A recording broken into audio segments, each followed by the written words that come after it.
Hi everyone, so in this video we'll discuss the output units that are used for multi-class classification problems, right? So we discussed already the sigmoid or the sigmoidal output units that are used for two-class classification problems or what we call Bernoulli distributions. So here we'll discuss the extension to multi-Bernoulli distributions where you have more than two classes, right? So let's say we have n classes and n is bigger than 2.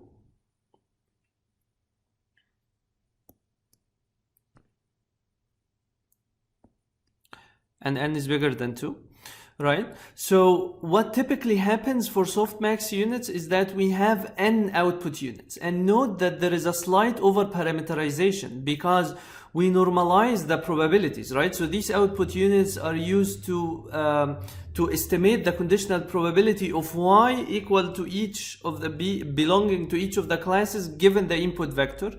Now, because we normalize the probabilities, so it's actually sufficient to have only n-1 output units, but for simplicity, it's easier when we use n output units, but just note that there is a slight over-parameterization. So we will use what's called one-hot encoding of the class labels. And one-hot encoding is basically an encoding of class I as an all-zero vector, an n-dimensional vector, all zeros, with only one single entry that's equal to 1 in the ith position. And this is class I. So class 1 will be 1, 0, 0, 0. Class 2 will be 0, 1, zeros. Class 3 will be 0, 0, 1, zeros, and so on. Now, this is an extension of the sigmoid, right? So what did we do with the sigmoid?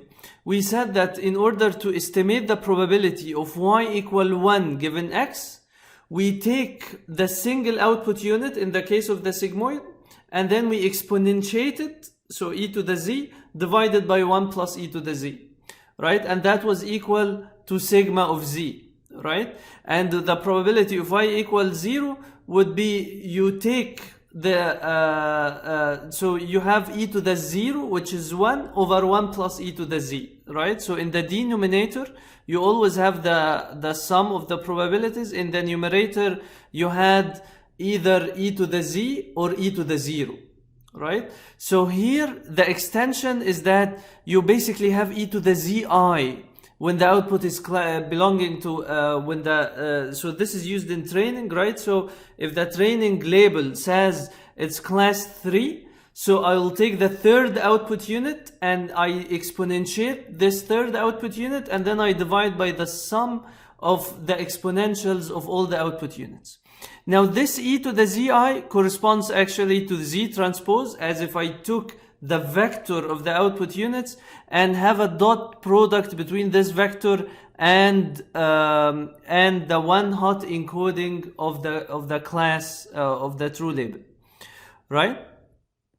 Now, because in cross entropy we take the log of this probability, so the log of this probability estimate will be equal to zi minus log the sum of the exponentials. Now this is why it's called softmax, because log the sum of the exponentials approximates the maximum. Why? Because like if I have the zi's are different values, right? When I exponentiate them, the maximum will dominate. And then when I take the log of the sum, it will be approximately equal the log of the maximum of the exponentials, right? Because a sum of exponentials is approximately equal to the maximum of these exponentials, right? So this is coming from the fact that sum j e to the zj is approximately the maximum over j of e to the zj, right? So again, we said that the word soft usually refers to a continuous approximation of a function that's not differentiable. Here, the function that's not differentiable is the maximum function, right?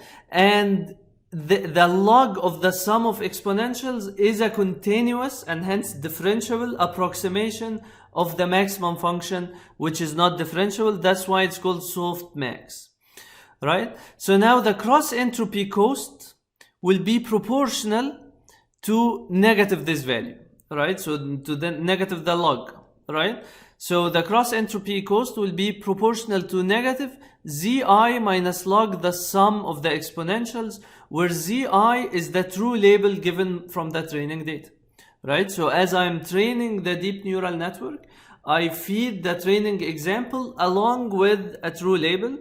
Now the zi, the output unit corresponding to the true label, minus log the sum of the exponential, negative all this quantity, this is what the cross entropy cost will be proportional to. So what is it trying to do? It attempts to make zi the maximum through a continuous differentiable approximation, right? So why? Because this is zi minus approximately the maximum over j of zj, right? So the cost will remain positive as long as zi is not the maximum. And once zi becomes the maximum, the cost will be approximately 0.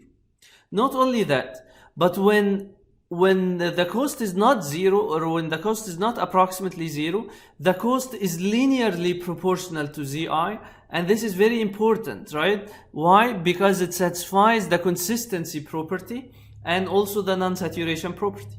So usually we said with gradient-based learning, you want to make your function as linear as possible because this is a desirable property. It makes the gradient have desirable properties, which is consistency and non-saturation. So all the examples that will have zi or the true label as the maximum output unit will have negligible contribution to the cost function. And all the examples that will not have the right answer, or basically the output unit that's given by the true label is not the maximum, these examples will dominate the cost and hence dominate the update of the parameters. Okay, now say we have multiple examples with the same x value, the same input vector, but different y values. Then what will Softmax do? So we said that if you have only one example with that x value, right, then Softmax will try to push the values of the parameters such that the output unit given by the true label during training becomes the maximum. Right? What if you have multiple of these examples? Some of them have class 1, some of them have class 2, some of them have class 3. Then what Softmax with cross entropy training would do is that it will try to set the value for each output unit as to be corresponding or proportional to the frequency of observing the corresponding label with that x value. Meaning that if I have a certain x value, a certain input vector, and I have 10 examples, 7 of them have class 1 and 3 of them have class 2. Then what Softmax with cross entropy training would do is that it will attempt to push the value of the output unit corresponding to class 1 to be equal to 0.7, and the value of the output unit corresponding to class 2 to be equal to 0.3, and the rest to zeros. Sounds good? Thank you.